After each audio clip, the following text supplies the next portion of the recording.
Bonjour à tous, merci de nous retrouver pour ce nouvel IMAG et nous redémarrons la saison avec un événement qui aura lieu à Luçon les 11, 12 et 13 octobre prochains, à savoir la fête de la science. Et pour nous en parler, deux invités, à commencer par Monique Reculot, adjointe aux affaires scolaires.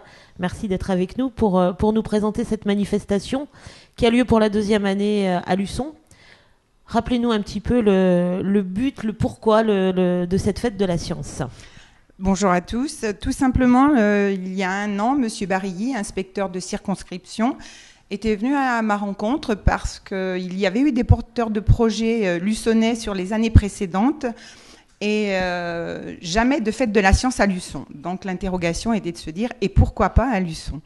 Ce qui fait qu'après avoir rencontré Monsieur le maire, nous nous sommes mis d'accord et pour la première année, nous avons donc créé la fête de la science sur Luçon.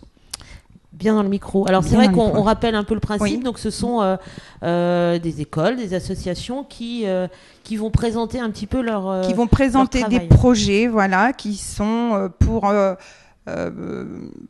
aider les enfants à découvrir les métiers qui peuvent être dans la technique, dans l'industriel, dans le scientifique. Il y a beaucoup d'appréhension souvent dans les milieux scolaires. C'est des filières qui sont abandonnées en cours d'études par les élèves, et ça leur permet de la découverte justement de tous ces métiers qui sont quelquefois bien plus nombreux qu'on ne pourrait le penser, et les débouchés aussi assez réel dans ces métiers-là. Et c'est vrai que ce sont des filières qui ont sur lesquelles on a parfois des a priori. Et là, c'est vraiment pour montrer aux enfants que voilà, d'abord, la science, c'est un côté très ludique quand on est enfant. Et puis à travers là, on apprend et il y a des métiers derrière. Je pense que le scientifique, déjà, c'est un grand mot. Et alors que ça peut aller de l'environnement à l'astronomie, j'en passais des meilleurs, quoi. C'est très large, hein. Il faut venir justement à la fête de la science pour faire cette découverte de tout ce que ça peut engendrer comme métier. Donc des écoles de Luçon et des environs qui vont participer, ils vont montrer leurs projets, et puis des associations, un peu plus d'associations d'ailleurs peut-être cette année.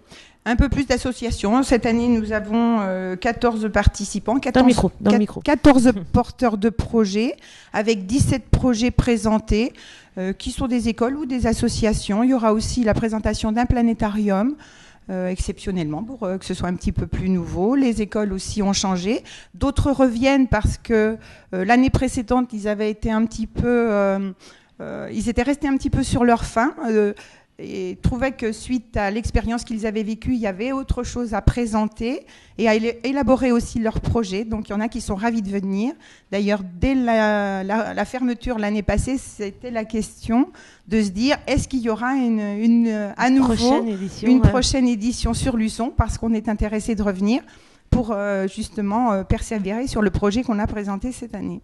Et puis la nouveauté, c'est aussi que là, il y aura 2 journées scolaires et puis le samedi, une journée grand public. Oui, on a modifié. L'an passé, l'ouverture s'était faite un mercredi pour laisser aux enfants et au centre de loisirs de pouvoir venir et visiter cette fête de la science.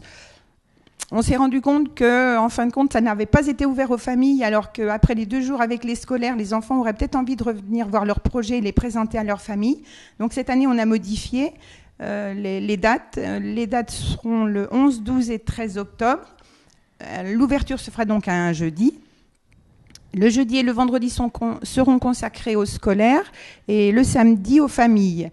Et exceptionnellement, le samedi, l'ouverture se fera de 10h à 16h en continu, pour permettre les allées et venues en fonction des besoins et des possibilités des familles pour reparticiper à cette fête de la science avec les enfants qui en auront fait le souhait. Et on rappelle bien sûr que l'entrée est gratuite. L'entrée est gratuite, bien sûr. L'inauguration, d'ailleurs, aura lieu ce même jour, le samedi à 12h30. D'accord, donc on donne rendez-vous aux enfants, mais surtout aux parents pour voir un petit peu bien sûr, le travail que font les des élèves. Enfants. Et puis, et ce que peut être leur avenir si jamais ils faisaient un choix dans ce milieu-là. Alors on va regarder justement un petit extrait puisque nous y étions l'année dernière, de ce qu'on peut trouver sur cette fête de la science, avec une expérience menée par les élèves du Sourdi. Et puis juste après cette expérience, on retrouvera Nicolas Corbin, qui est directeur de l'école du Centre, pour nous montrer lui aussi justement dans les écoles comment on appréhende cette fête de la science. En fait, c'est un moteur électrique qui est alimenté par une batterie. Et on programme le moteur via un ordinateur. On note donc la puissance qu'on veut et le temps qu'on veut qu'elle dure. On débranche le fil, on met sur un espèce de lanceur, mais qui lance rien, c'est juste une petite impulsion électrique qui fait démarrer le moteur, et la voiture ensuite, le moteur se roule. Et elle s'arrête quand est-ce qu'on lui a demandé de s'arrêter. Voilà donc un extrait de ce que vous pourrez voir à cette grande fête de la science les 11 et 12 octobre prochains à l'Espace Plaisance à Luçon. Comme promis, on se retrouve avec Nicolas Corbin, directeur de l'école du Centre. Merci à vous de nous avoir rejoints. Bonsoir.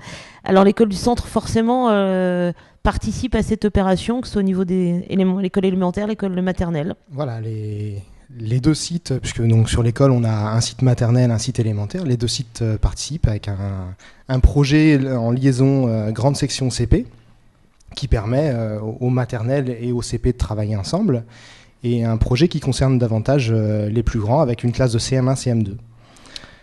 Alors qui fait quoi? Qui prépare quoi par exemple? Les plus petits travaillent sur ça flotte, ça coule, la flottabilité. Qu'est-ce qui fait qu'un objet va rester à la surface de l'eau ou au contraire va sombrer. Donc on s'en donne à cœur joie là, dans de multiples récipients.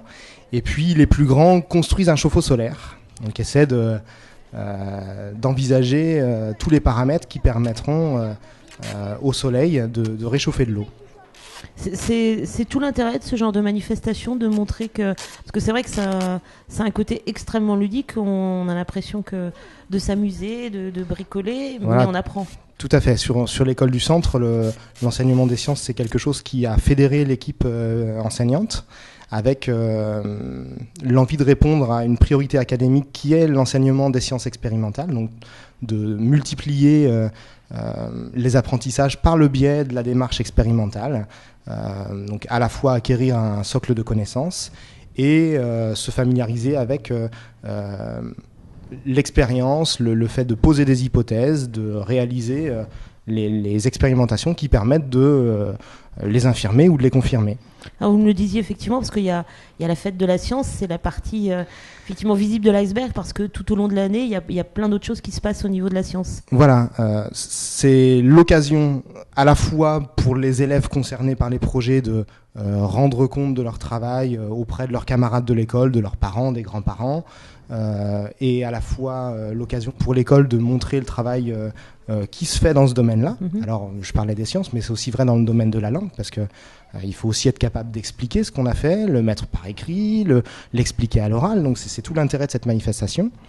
Mais tout au long de l'année, avec d'ailleurs de nombreux partenaires qu'on retrouve sur le village des sciences, là, chaque classe met en place des projets de plus ou moins longue durée qui permettent d'acquérir des connaissances scientifiques et surtout de manipuler, d'expérimenter et de créer les conditions favorables à un raisonnement, à l'émergence d'un raisonnement scientifique. Vous travaillez d'ailleurs avec le Musée du Sable, qui est l'organisateur de cette manifestation, mais vous travaillez avec... C'est un partenaire régulier de l'école. On se rencontre sur différentes manifestations, et de ces rencontres est née l'envie d'essayer un projet là, que le Musée du Sable fait aboutir sur le plan régional.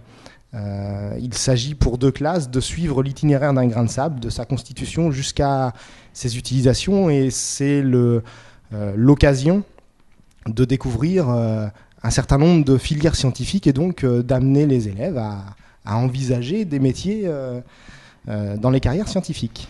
Une volonté académique, vous me le disiez, c'est parce que la science c'est resté pendant quelque temps à l'inverse un peu un parent pauvre de l'enseignement ou Oui, alors au-delà de l'apprentissage du français et des mathématiques, l'école s'est ouverte depuis quelques décennies à des apprentissages multiples et variés. Les sciences en font partie, avec un enseignement rénové qui passe justement par la démarche expérimentale, par la mise en place d'expériences.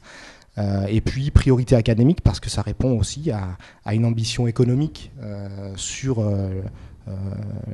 à l'échelle de la région Pays de la Loire, avec une nécessité à former nos enfants, nos jeunes pour les filières scientifiques. À terme, ce sont des filières porteuses d'emploi. Voilà, on l'espère. En tout cas, on sait que ce sont des secteurs d'avenir et que cette dimension culture scientifique et technique est désormais incontournable. La culture littéraire, c'est quelque chose d'acquis, mais au XXIe siècle, la culture scientifique et technique, c'est quelque chose qui, au même titre, est devenu incontournable. Ça touche beaucoup de domaines qu'on n'imagine pas forcément, parce qu'il y avait une certaine image de la science avec beaucoup de chiffres, beaucoup de maths, et donc peut-être d'une certaine élite, ce qui n'est pas forcément le cas. Oui, tout à fait. C'est vrai qu'il y a cette image de sélection d'élite. Cette manifestation montre bien que les sciences sont accessibles à tous. C'est une manifestation qui est vraiment tournée vers le grand public dans toute sa diversité.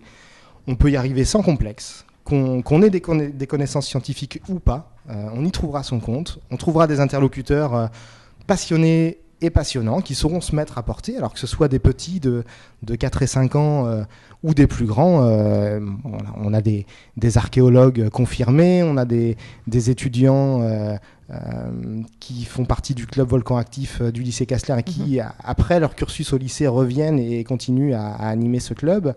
On a des scientifiques de terrain, l'association Terre de Sciences, qui sont autant d'interlocuteurs de l'école à longueur d'année et qui sauront véhiculer, diffuser ce message scientifique. Et qui sont passionnants, et c'est vrai qu'on a envie de faire des sciences quand on sort de la fête de la science. Et de ce village, donc, je vous rappelle les dates, 11-12 octobre pour les scolaires, mais justement le grand public, on invite fortement à venir le samedi toute la journée. Voilà, sur la première édition, qui était un galop d'essai, l'opération était ouverte le mercredi après-midi, ça touchait les scolaires. L'orientation qui a été décidée, c'est de se tourner vers le samedi pour pouvoir toucher un public familial au sens large et que les enfants puissent accompagner leurs parents, les inciter à venir vivre ce moment scientifique et ludique. Merci beaucoup Nicolas Corbin. Merci et puis donc rendez-vous pour le grand public samedi 13 octobre de 10h à 16h à l'espace Plaisance pour cette fête de la science. Merci de votre attention et à bientôt.